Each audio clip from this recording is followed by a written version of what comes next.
Menanggapi daripada ancaman dan rencana katanya orang pada mau nangkap saya itu, entah kenapa mungkin tersinggung atau bagaimana terkait dengan statement-statement saya yang sering diunggah di beberapa ya YouTube itu apa Facebook segala macam itu. Yang jelas kalian-kalian tuh kencing aja belum lurus. Ya kan, perang baru hanya bisa mengandalkan peluru yang ada di senapan kalian, dar der dor dar der dor, terus mau ngajakin saya ribut, nggak level, ya, nggak level perang seperti itu perangnya, perang main-main bagi saya itu nggak ada efeknya, ya. Saya siap bertempur dengan siapapun di muka bumi ini walaupun saya sendiri. Walaupun saya sendiri, saya siap bertempur dengan siapapun. Siapapun yang mengganggu saya pribadi, ini Tamim Pardede, si tampan dari Medan, siapapun yang mengganggu saya pribadi, seberapapun banyaknya akan saya hadapi. Dan saya mampu menghadapi orang banyak, walaupun saya hanya satu orang. Saya punya kemampuan untuk menghancurkan, untuk membunuh orang banyak, walaupun saya hanya sendiri. Saya tegaskan dan saya tekankan itu. Makanya kalau kalian mau tangkap saya, silahkan kita buka peperangan ini. Ya, kencing belum lurus, kontol, udah mau nangkap aku, pepek. Belajar dulu perang yang bener, belajar menjadi pemenang dalam suatu pertempuran. Jangan kadang mentang-mentang punya peluru, terus kalian merasa diri kalian hebat dan kuat. Peler. Gue kagak takut sama peluru kalian, tapi gue jamin lu pasti takut dengan senjata gue. Membunuh tanpa suara, lu catat itu. Maka lu cari perkara sama gua, lu habis lu. Gua jamin habis. Gua udah tanam, gua punya senjata di berbagai belahan bumi ini. Gua tersinggung, gua kagak suka, gua gila. Gak tahu apa yang terjadi di bumi ini. Begitu aja. Terima kasih. Inilah Prof. Pardede Tamim dengan DMDM 044 Garuda Dempo sedang mendemokan senjata Arhanud, apa yang namanya? 90 bisa. 90 tegak. 90. Marim apa namanya? Terus. Meriam 40 Terus. meter, Terus. 70. Terus. 40 meter. Terus. Turunnya rengin dia. Naiknya agak lumayan. Oh, sama-sama yang sebelah kanan itu buat apa? Sebelah kanan. Buat elevasi. Elevasi. Siap. Kalau yang gini kiri? Buat azimut.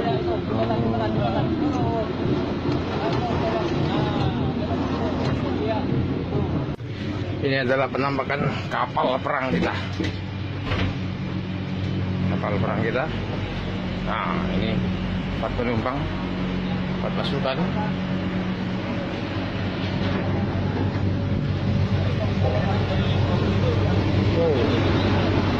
Katanya dia ada peluru terkecil dijadikan buat maju dia ke depan.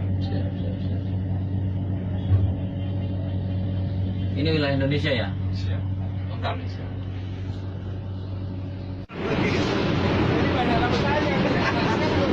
Makanya bergerak saya situ sini si Redel tadi katanya bisa radar. nggak bisa dipasang. Katanya apa? Nggak pas. Padam udah. Ini untuk fish finder sama ekosam ini ya. Fish sounder. Fish sounder ya? Fish finder. Jadi kalau ada di bawah itu ikan, Bisa kita ambil.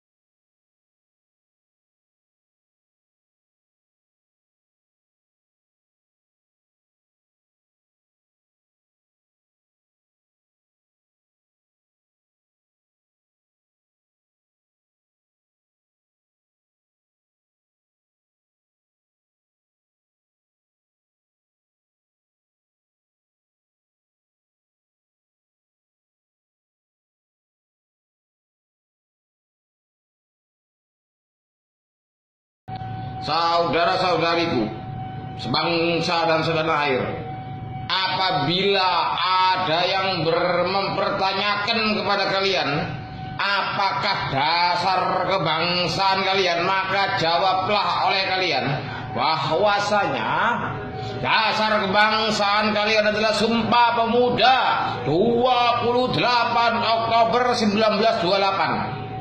Lalu bagaimana dengan Pancasila?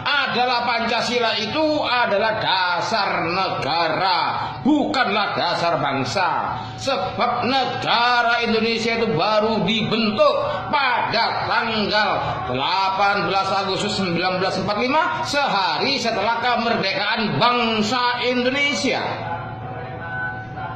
Apabila bertanya orang kepadamu, apakah orang-orang Tionghoa itu, orang-orang Tiongkok itu, orang-orang Cina itu merupakan bangsa Indonesia?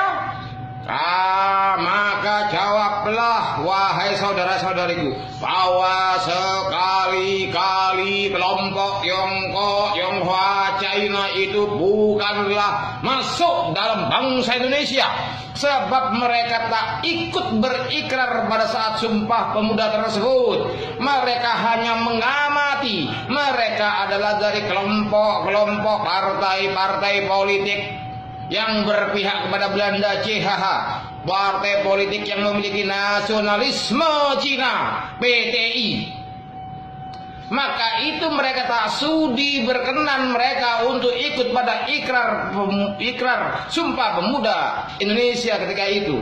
Bahkan ketika Bung Karno menyebut istilah Bumi Putra, mereka orang Tiongkok itu mengundurkan diri mereka dari BPUPKI hanya karena Bung Karno menggunakan istilah Bumi Putra. Lalu apabila Perdana Menteri Cina mengancam akan mengerahkan pasukannya ke negeri ini bila terjadi rusuh antara pribumi dan orang-orang Cina, maka jawablah oleh kalian wahai saudara-saudariku kepada Perdana Menteri Cina itu, ambil olehmu bangsa kamu yang ada di negeri kami ini, ambil olehmu semuanya, kembalikan, tarik olehmu mereka-mereka yang ada di sini. Kalau mereka mau aman, kembalikan semua hasil, kembalikan semua harta-harta kami yang dikorupsi oleh bangsa kamu, pajak-pajak kami yang tidak dibayarkan oleh bangsa kamu selama di sini. Apa yang jadi alasan kamu untuk membela bangsa kamu apabila terjadi rusuh di sini? Apabila kamu masih bertanggung jawab terhadap bangsamu di negeri ini, maka bertanggungjawabkan juga tindakan kriminal dan tindakan kejahatan mereka di negeri ini. Apabila antek asing dan asing memarahimu, mengancammu ketika kamu bersikap keras dan kasar terhadap orang-orang Cina ini, maka katakan kepada mereka bahwa sekali-kali orang-orang Cina itu bukanlah bagian dari bangsa ini, bukanlah bagian dari bangsa ini. Mereka lah yang menguasai peninggalan Belanda ketika Belanda keluar dari Indonesia. Dengan peninggalan tersebut mereka tiba-tiba menjadi orang-orang pengusaha.